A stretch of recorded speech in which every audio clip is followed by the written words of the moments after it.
Unplug you can't lead into me talking about the new smartphone when you're talking about unplugging. That doesn't work. Nice producing, Scott. Well, listen, guys, Samsung's newest flagship phone has been revealed. It hits stores next Wednesday. I managed to get my hands on one early so I could test this thing out for you. And the first thing you might notice about this new S26 Ultra is that it does look a lot like last year's S25, which isn't necessarily a bad thing. If it ain't broke, don't fix it, right? But they did improve a lot of things. They improved the cameras with better low-light photos and video. You get a 200 megapixel camera on the back along with a couple of 50 megapixel cameras. It has the new Snapdragon 8 Elite processor, plenty of power and speed. Also, it's got a stylus that comes out of the bottom because this is their ultra flagship device. They call it the S Pen. A lot of people really love these styluses. And I want to show you some of the really cool new features on this phone as well. This is called Privacy Display, which hides your screen to people who are near you. You can see the screen when you're looking directly at it, but people next to you won't be able to see it at an angle. It can be set up to black out specific apps. So, for example, if you're in your banking app, nobody can see it. Look at that. It can black out just a notification coming on the top of the screen. Really cool. I think this feature is so awesome.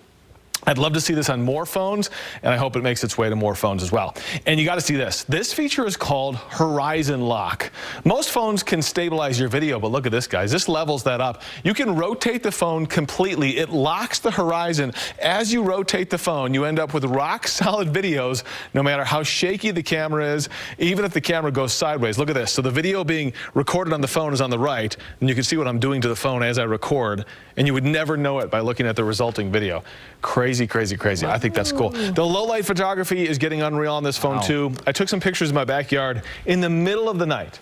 It was pitch black out there, and you would have thought it was daytime. They just came out so bright. So I'm telling you, there's some cool new features here. $1,300. It's not cheap. It is their flagship high-end phone, slightly more than Apple's iPhone Pro Max, for example. Pre-order right now. Goes on sale next Wednesday. How's that working out for you?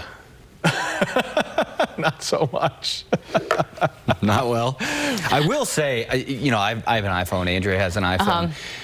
My dad has a Samsung like you do, and every time we're like family trips, we always take pictures on his phone because they're known to have better. Yeah, the iPhones take great pictures. I think they've caught up a little bit. They all do a great job these days. And I'll say this. Good job with the video.